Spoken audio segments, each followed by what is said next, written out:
So today's topic is micromineral iodine. It's page number 251. Those who have the new textbook, you can mention the page number in the chat box.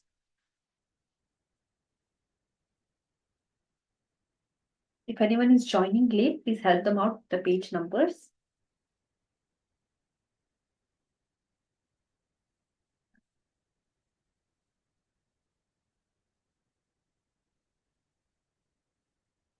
(256) in the new textbook.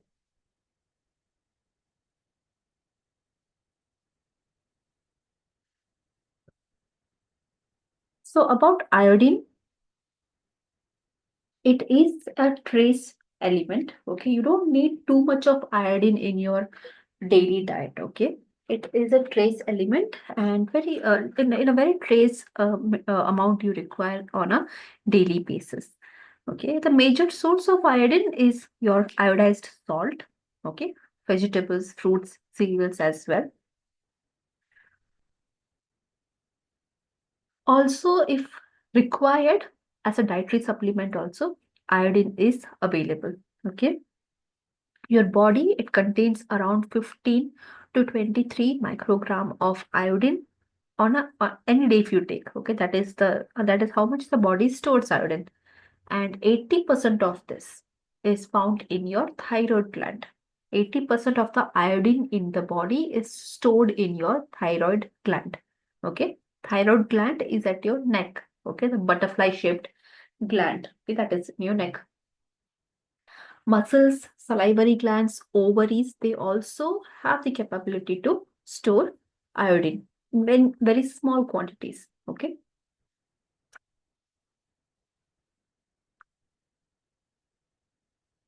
So, what is the function of iodine? The most important function of iodine is to synthesize thyroid hormones. Okay. Especially triiodothyronine and tetraiodothyronine, T3 and T4. Okay. Triiodothyronine has three components of iodine. Tetraiodothyronine has four components of iodine. Okay. So that is the reason why it's named like this. Okay. Just a minute. Give me a moment.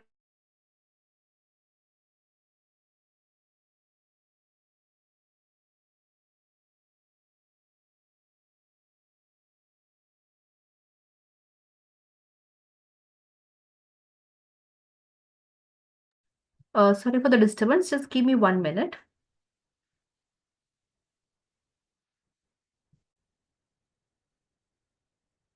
So the major function of iodine is to make sure that your thyroid glands are producing the thyroid hormones. Okay. And since there are two types of thyroid hormones, T3, T4, and their major component itself is iodine. Triiodothyronine, tetraiodothyronine. Triiodothyronine has three iodine components. Tetra has four iodine components. Okay. So that's the reason why thyroid gland stores majority of your iodine intake. Okay. And T3 and T4, your thyroid hormones, they enable metabolism in your body. They control metabolism in your body. Not just metabolism, thyroid hormones have other functions as well. Sexual development, growth and development, cognitive development. There are different roles the thyroid hormones play in a human body, but a major role is in metabolism. Okay. So iodine is required for metabolism indirectly. Okay. So these are the other functions of iodine in your body. Okay. Apart from the synthesis of T3 and T4, apart from making thyroid hormones, what are the other functions iodine will play in your body? So it increases your brain cell proliferation, that is the growth of the brain cell, the differentiation and the increase in number, okay, of your brain cell.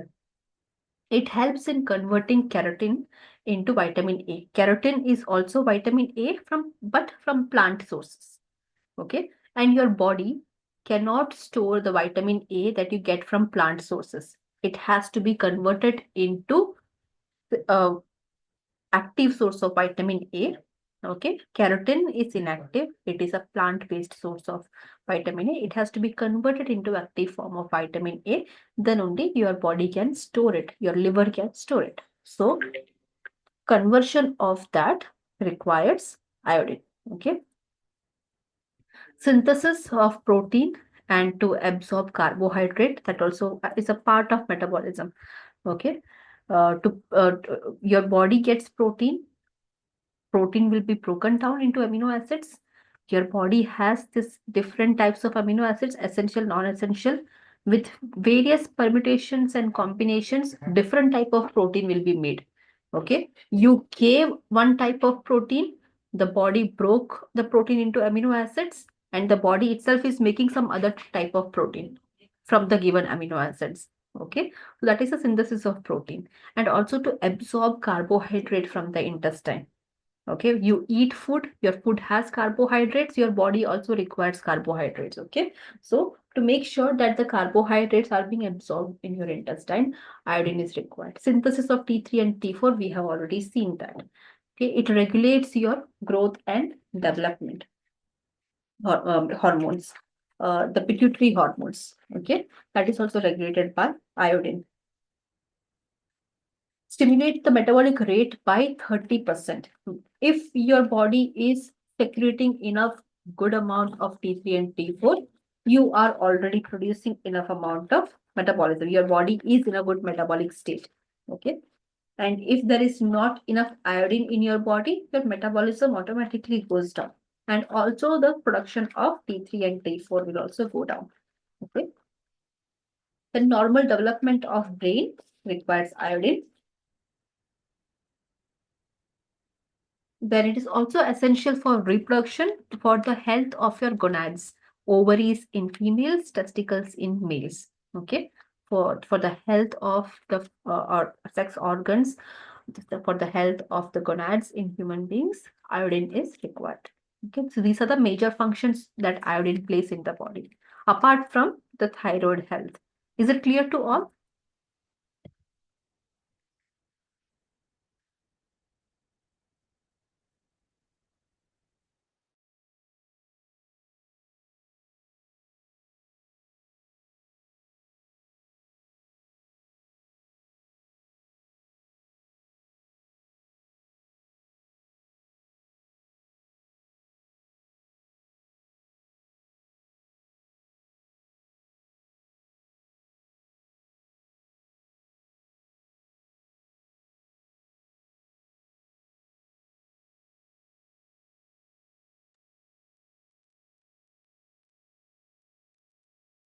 So absorption and metabolism. Okay, how iodine enters your body and how it is utilized in your body. Okay, and how extra iodine, if you have, how it is taken out of your body. Okay, so from the diet, whatever iodine you get, it directly gets absorbed into your gut, into your intestine. Okay, into your GI tract, and it circulates as plasma, inorganic iodide in your blood. Okay, and when the blood reaches the thyroid gland, less than 5% of the iodine that you have ate, the less than 5% of iodine that you get from your food, only that will be stored in your thyroid gland. And some percent, 0.5% of it will be stored in other parts of your body. But majority of the iodide that is in your blood is filtered by your kidney, okay, out of your body through renal excretion, through urine. You are dumping a lot of iodine. Majority of the iodine that you ate in your food, majority of it is leaving your body on a daily basis. Okay, less than 5% of it is only capable of being stored in the body. That too, majority of them will be stored in thyroid gland. Okay.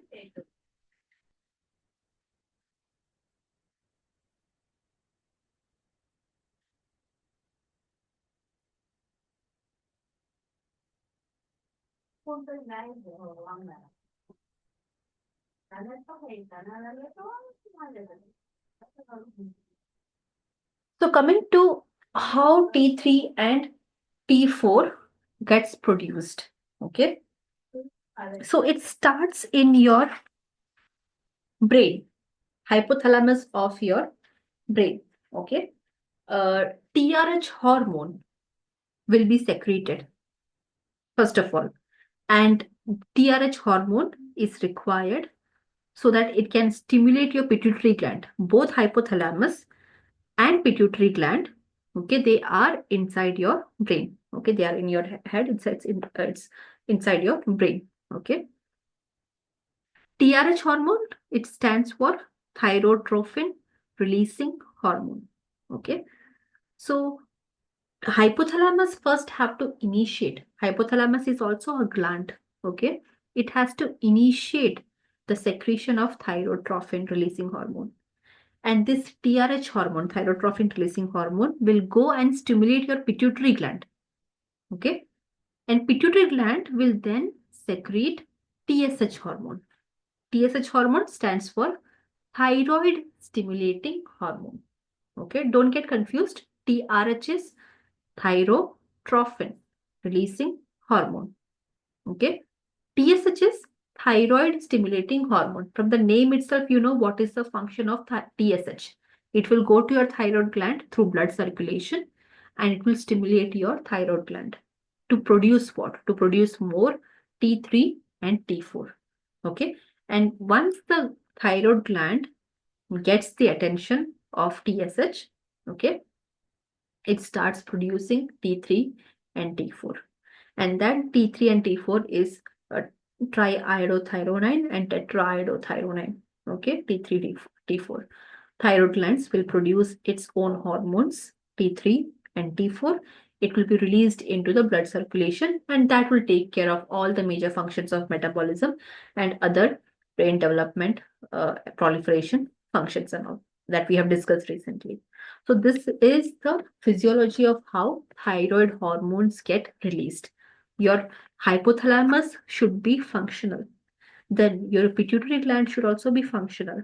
Then your thyroid gland should be functional. So all these three glands has to be healthy and functional.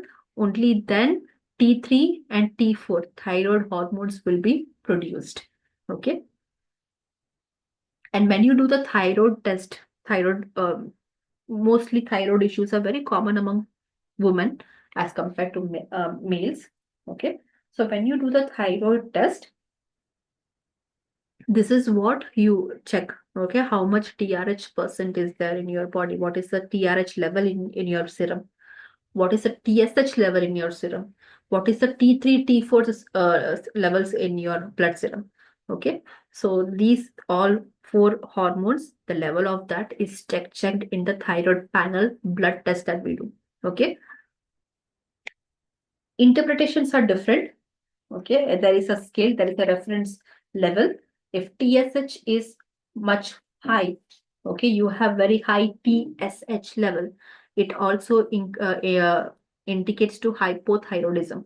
Okay, your pituitary gland is secreting a lot of thyroid stimulating hormone because with little bit of thyroid stimulating hormone, your thyroid is not getting stimulated to produce T3 and T4. So pituitary will think, okay, let's give more TSH. Then at least the thyroid will wake up and start producing T3 and T4. So pituitary gland will push more and more TSH into your blood just to make thyroid function. But the thyroid is not functioning. Okay, how much of a TSH is there in the serum, in your blood? Thyroid is not up to the mark to the function. Okay, so that's the reason why when TSH level is quite high, it is an indicator of hypothyroidism. Okay. If T3 and T4 are quite high in your blood serum, that is an indication of hyperthyroidism. Your thyroid gland is hyperactive. Okay. Even with little bit of thyroid stimulating hormone, the thyroid will produce a mass of a lot of T3 and T4. That is hyperthyroidism, the other end of the spectrum. Okay. And hormones are always released into the blood. That is why hormones are different from enzymes. Hormones are always directly released into the blood. The blood has to carry this to various other systems in your body so that the hormones can function. based on their biology. Okay. Is it clear how thyroid hormones are produced in your body?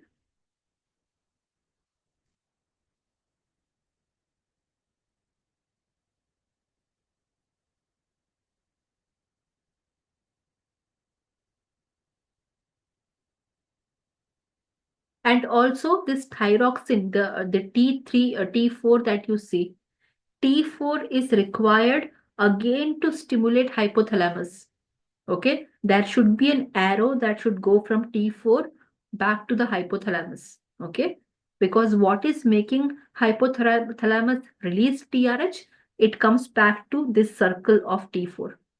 Okay, once the thyroid is successfully releasing T3 and T4, what is the use of T4? T4 has to again restart the entire process. T4 has to signal hypothalamus, now go and release TRH. TRH will be released, then TSH will be released, then thyroid will produce T3 and T4 all over again. Okay, so it comes in a full circle.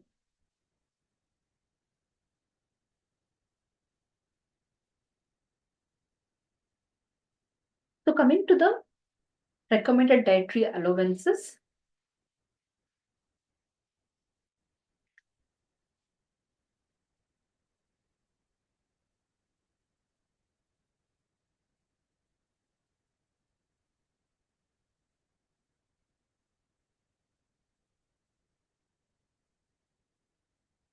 So it's estimated that between 50 microgram to 1000 microgram. That is the recommended allowances. Depends on why this is such a big range. Where is number 50 and where is number 1000? It's a big range, okay? Can anyone think why we have such a big range when it comes to iodine requirement? Why it is not 50 to 100, 50 to 80? The estimation here is between 50 microgram to 1000 microgram. Why do you think so? Why is this such big reference range?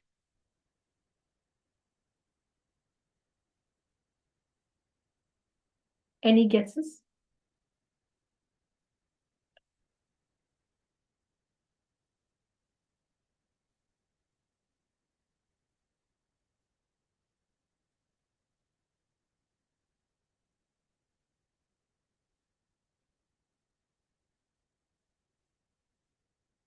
Yes, because the iodine requirement depends directly on the water loss.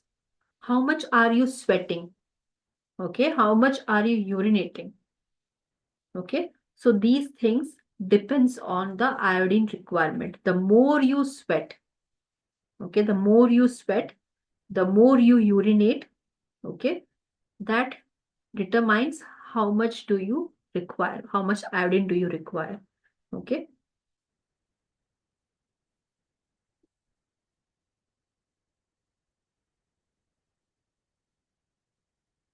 So during summer seasons, naturally your iodine requirement will be higher because you sweat a lot. Okay. And if you are an athlete and you stay well hydrated, you frequently you frequently urinate based on your water intake, naturally your iodine intake also has to go high. Okay.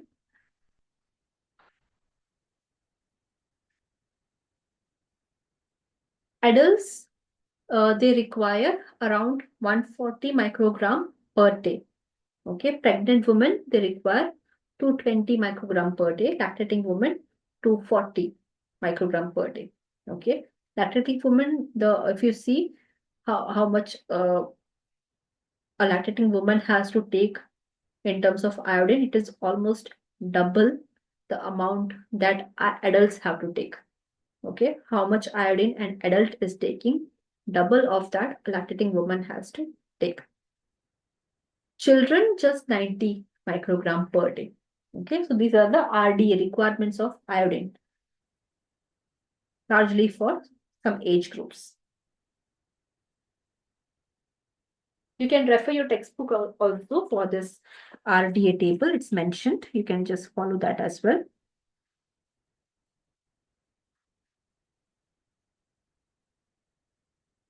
Coming to the sources of iodine, the rich sources of iodine are all type of your seafood, fish, crabs, prawns, okay?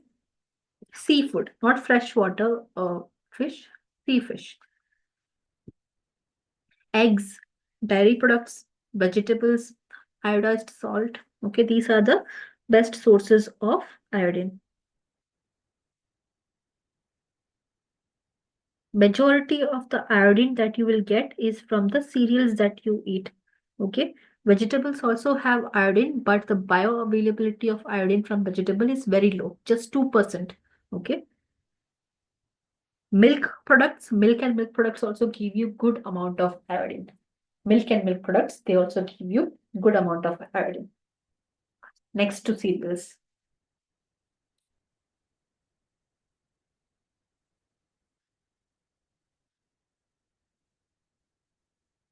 Sea fish or sea coast fish, they have much more iodine as compared to freshwater fish.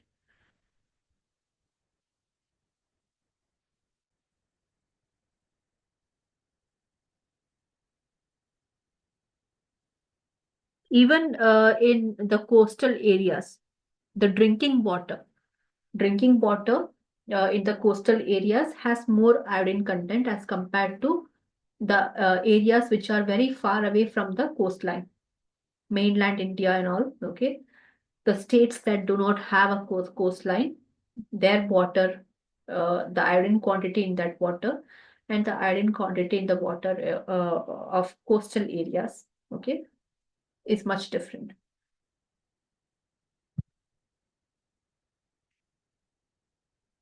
And even while cooking, you do lose iodine, okay?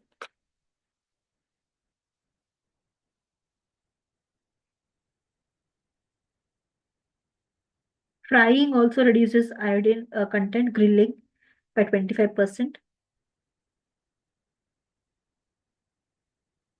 While boiling something, you lose majority of the iodine when you boil vegetables and all. Steaming also, but while boiling, you lose majority of iodine. Next is frying, then grilling, steaming. So cooking also, the process of cooking also impacts your iodine's bioavailability. Okay.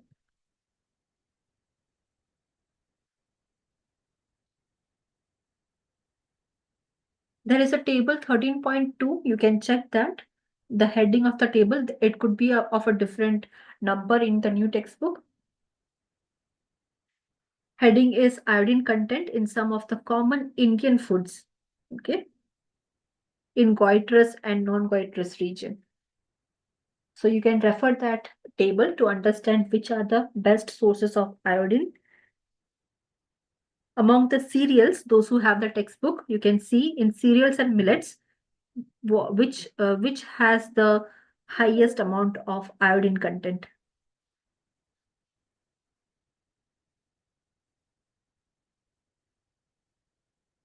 Which two cereals have highest amount of iodine content?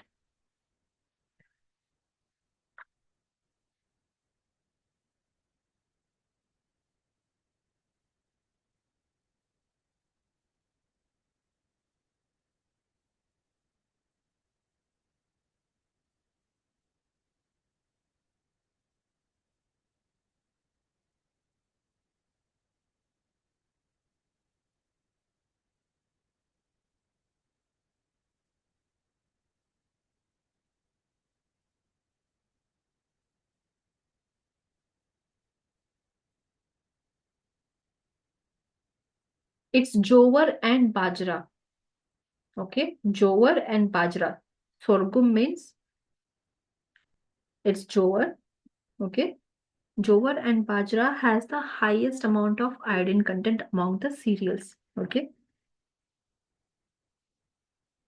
when it comes to pulses, your soya bean, cowpea, okay, and also black gram. They are also highest when it comes to iodine content. mustard seed oil, sesame seed oil. Okay. In vegetables, amaranth leaves has the highest iodine content, but the bioavailability is very low when it comes to vegetables. Like your gut, you are eating a iodine-rich vegetable, but how much of the iodine is your body able to actually absorb from that vegetable? That is very low. Okay.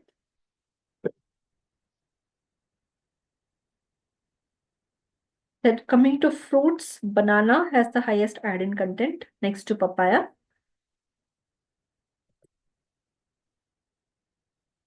So you can refer that table to understand from different food groups which have the highest amount of iodine.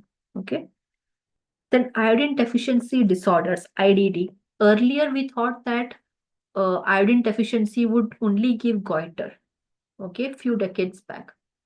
But now it's different. Table number is 13.2 in old textbook. In new textbook, you can just check iodine content of some common Indian food. That is a table name.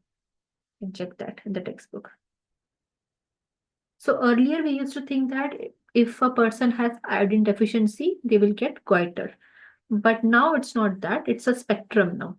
Okay, iodine deficiency disorders, they come on a spectrum. Goiter is one of the diseases that comes out of iodine deficiency. Okay, about 1.5 million population in the world, billion population in the world are at risk of iodine. Out of that, 200 million are in India. Well, that's a typing error. In India, 200 million people are at the risk of developing iodine deficiency disorder. Okay. In developed countries, the problem has been eliminated, but they have a lot of awareness program, control program. Their food is fortified with iodine. A majority of their food is fortified with iodine, packaged food and all. Okay. So in developed countries, it is not much of an issue. Okay. But in underdeveloped countries, still it is an issue. In India, majority of the kids, okay, goiter is mostly seen among kids and women. Highest is seen in Maharashtra, in the state of Maharashtra, and second highest is in the state of West Bengal. Okay. Major cases of iodine deficiency disorders are seen in these two states. Okay.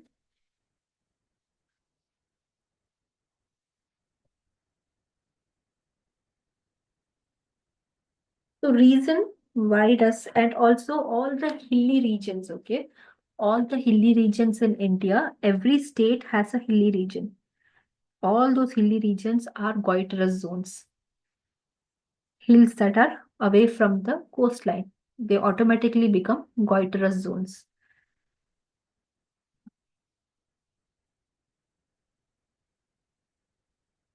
Then we have environmental factors, intrinsic factors. These are the main outside factors and internal factors. What causes uh, IDD, iodine deficiency disorders? Because of the environment, what happens, and because of your internal environment, what happens? Just give me a moment.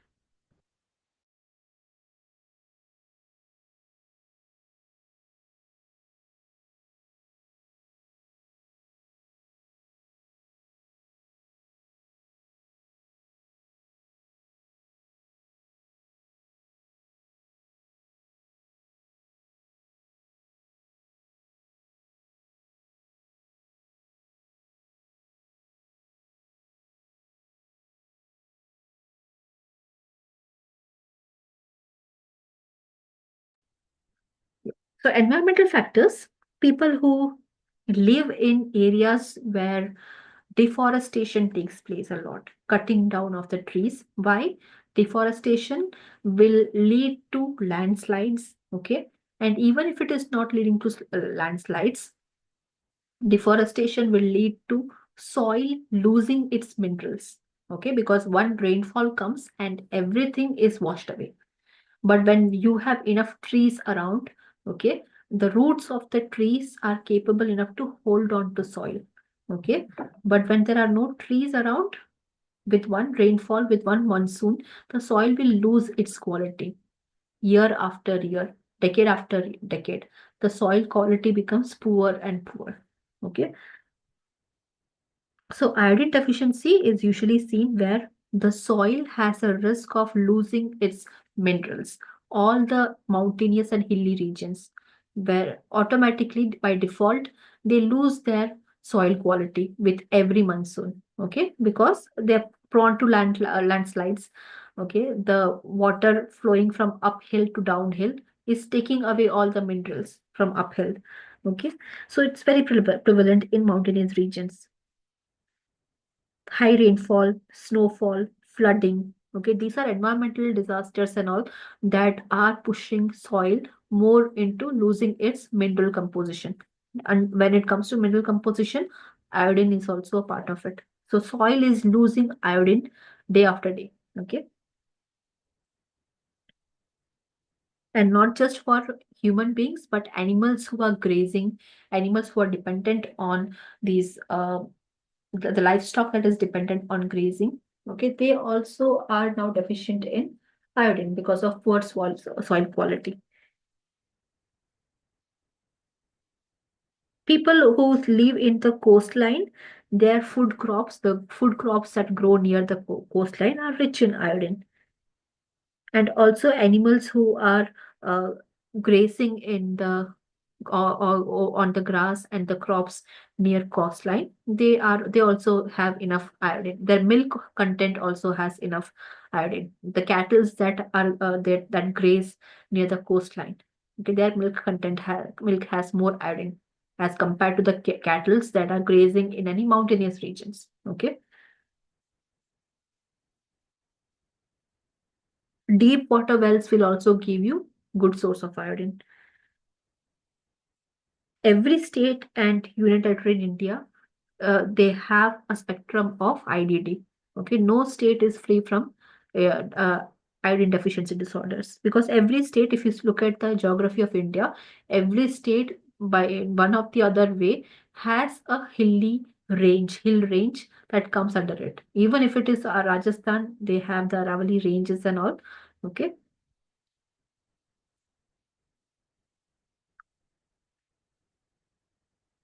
and then you have goitrogens that comes under environmental factors.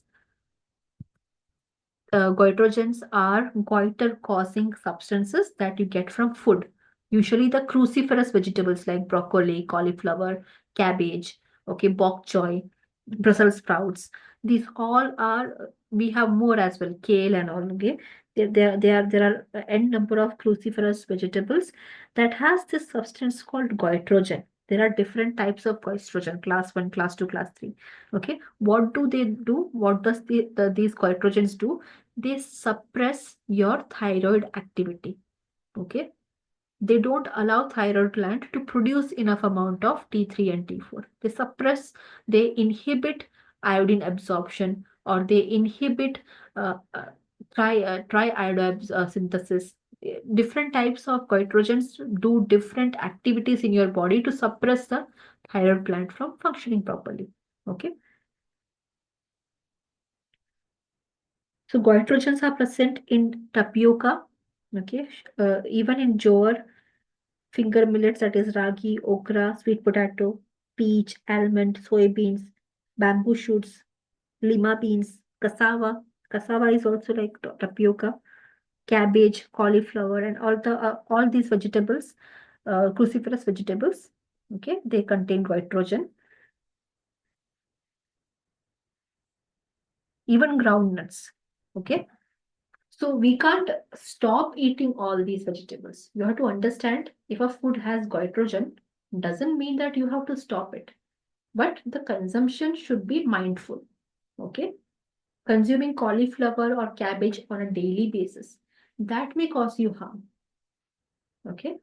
But consuming cruciferous vegetables thrice or twice or thrice a week will not cause you any harm.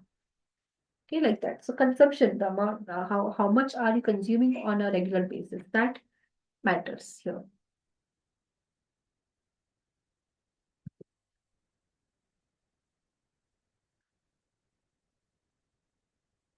Coming to intrinsic factors,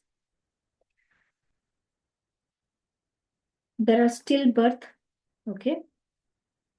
uh, Women who are deficient in thyroid hormones or iodine, they have a high risk of giving stillbirth, preterm birth, okay, neonatal disorders in their child, the child having underdeveloped thyroid at birth, okay. So at a fetal stage, it can lead to abortions, stillbirths if the mother does not have enough amount of iodine in the body, okay, congenital anomalies, cretinism. There are different types of cretinism that happens because of the deficiency of iodine. Neonatal goiter, when the mother does not have enough amount of iodine stored, the child will also not have enough iodine supply through the blood circulation, and the child's thyroid gland will not be developed well at birth. Okay, the child may be born with goiter. Okay, that is neonatal goiter. Hypothyroidism, once they grow up a little bit, hypothyroidism. Physical retardation, mental retardation, because remember iodine had a function of proliferating your brain cells, the brain health. Okay, if you don't have enough iodine, that will not take place in a healthy way. Okay, so that affects your cognitive development, the mental development as well. So in children, cretinism is seen as iodine deficiency. There are two types of cretinism, neurological and myxoedematous cretinism. Myxoedematous cretinism, swelling is there all over the body. In neurological this cretinism, obviously, neurology of the child is affected, brain development will be affected. It may lead to a mentally retarded child. In adults, iodine deficiency will lead to goiter, hypothyroidism, and some psychomotor defects because of iodine deficiency. Like the adult may not be able to have a good IQ, not perform well in school. Their motor coordination will not be normal. Like if they want to catch a ball, throw a ball, hit a target, okay, that will not be smooth. Okay. So goiter, you can see it's inflamed, enlarged thyroid gland. Okay, it's non-neoplastic, it is not cancerous, and it is enlarged. Usually, it is not painful. Enlarged thyroid gland, usually, it's not painful, but it may cause difficulty in breathing and swallowing because it is it is pushing pressure onto your food pipe, your esophagus, and your windpipe, your trachea. Okay, so people may have breathing difficulty, swallowing difficulty with enlarged thyroid gland. Okay, it is usually not painful. Goiter is not a painful condition, and it is not cancerous. So that's why it is non-neoplastic. Means it's not does not have cancer.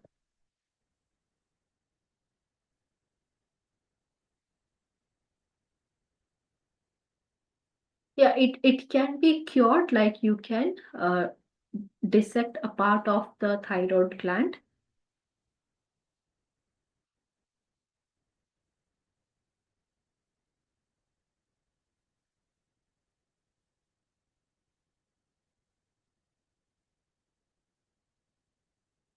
So this deficiency of thyroid hormone, it leads to too much of TSH, thyroid stimulating hormone, being produced by your pituitary gland.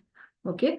And when pituitary gland is sending a lot of TSH hormone, what the thyroid will do, it will increase its size and the number of cells, thyroid cells, because TSH hormone wants the thyroid, if the thyroid is not producing enough T3 and T4, the TSH hormone wants the thyroid to have more thyroid cells, because what it thinks is more cells means more production of hormone. Okay. So when TSH is secreted abnormally high. Okay, thyroid gland will respond to it by producing abnormally high amount of cells, and even the size of the cells will be larger. And because of this, okay, now the number is also too high. The cells that the thyroid gland has is also too high, and each cell, the size of each cell is also big on the bigger side. So automatically the thyroid gland will start to swell up. It will start to enlarge because the cells are increasing, the size is also increasing. Okay, so that is how you get goiter. That is the enlarged neck, the area that you see. So surgically, goiter can be removed. Okay, a part of the thyroid gland can be cut off and removed.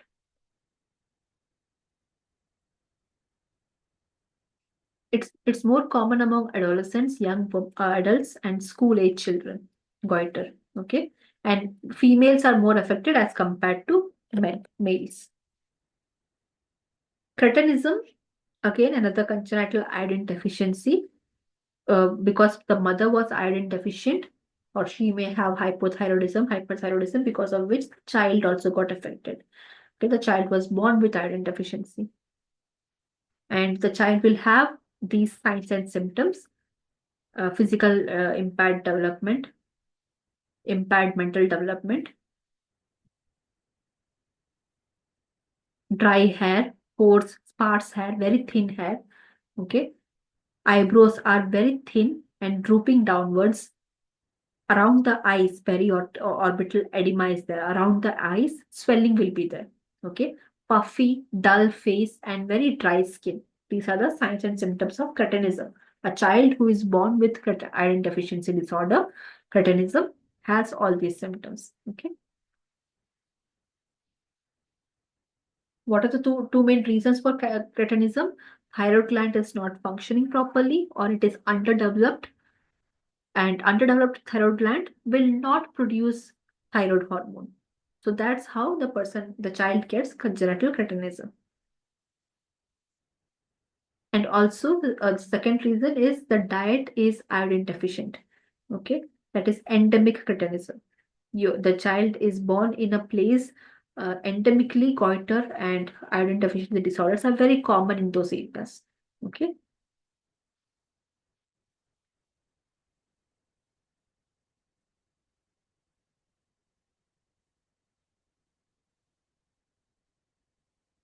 Then you have types of cretinism. Neurological cretinism, as I mentioned earlier, the brain development is affected. Mental retardation will be there in in these children. Stunting will be there. The child will not grow in height. Okay, so that's the physical and neurological manifestation of neurological cretinism. In myxoedematous cretinism. So here the person will have a dry, very dry skin, coarse skin. Tongue will be swollen. Okay, because and voice will be very hoarse and very deep. The person will have apathy, mental deficiency,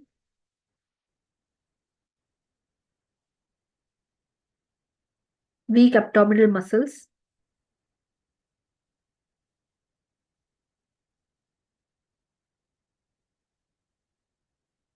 issues with the skin because of dry skin, and it is very common in the population which eats a lot of tapioca. Okay, tapioca eating population, usually in African countries and even in South India. Too much dependency on tapioca could lead to myxoedematous cretinism.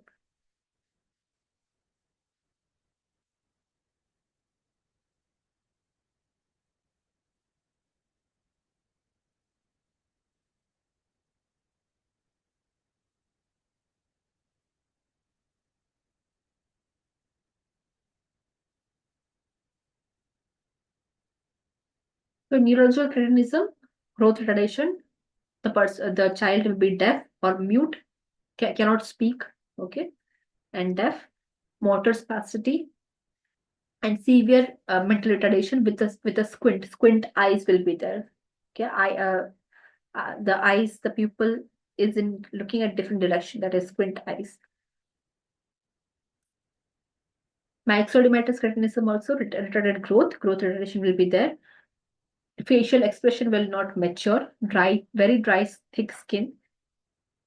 Eyelashes, eyebrows are very small. Hair is very dry. But the mental retardation is less as compared to neurological cretinism. People who suffer from neurological cretinism, their mental retardation is on the higher side as compared to myxomatous cretinism. Okay, and delayed sexual maturation.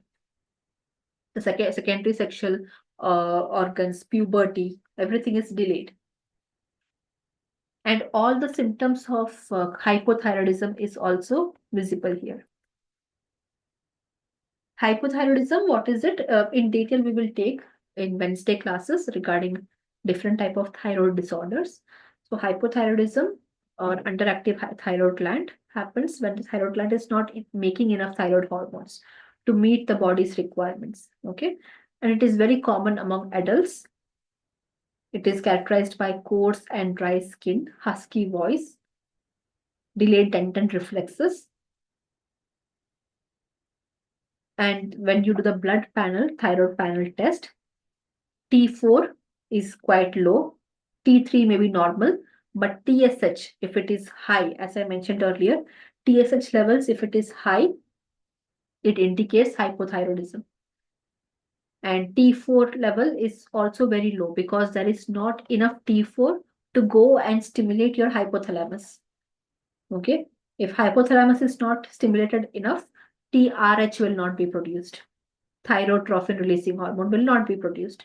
If TRH is not produced, pituitary gland will not be able to secrete enough TSH. Okay, so like that, the cycle continues. And at a psychomotor level, the person will have a very poor IQ score, those who have thyroid disorders, poor motor coordination. Like if you play catch with the person, they will not be able to even hold on to a simple catch. Okay. Their right and they get confused with right and left.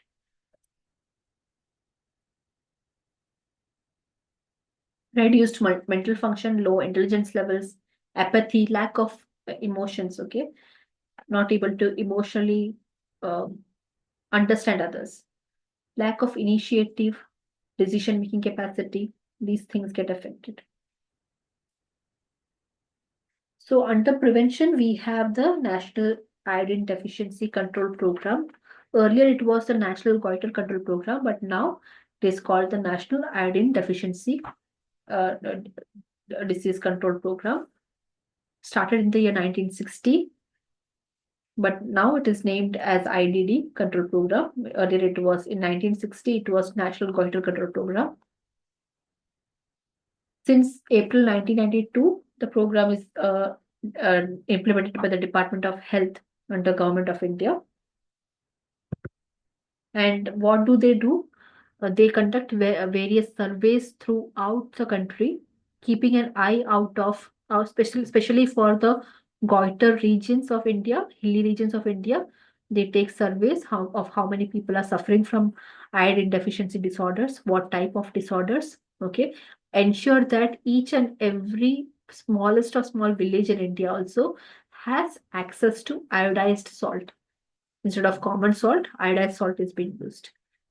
And every 5 years, they will do the resurvey of the same region just to check that 5 years before this was the number of people suffering from goiter. What is the number right now? Okay, so every 5 years, they do continue the resurvey. Laboratory monitoring is done, checking the blood samples, water samples of the region to see the iodine content. Okay, and the crops grown nearby to check the iodine content of the soil, etc.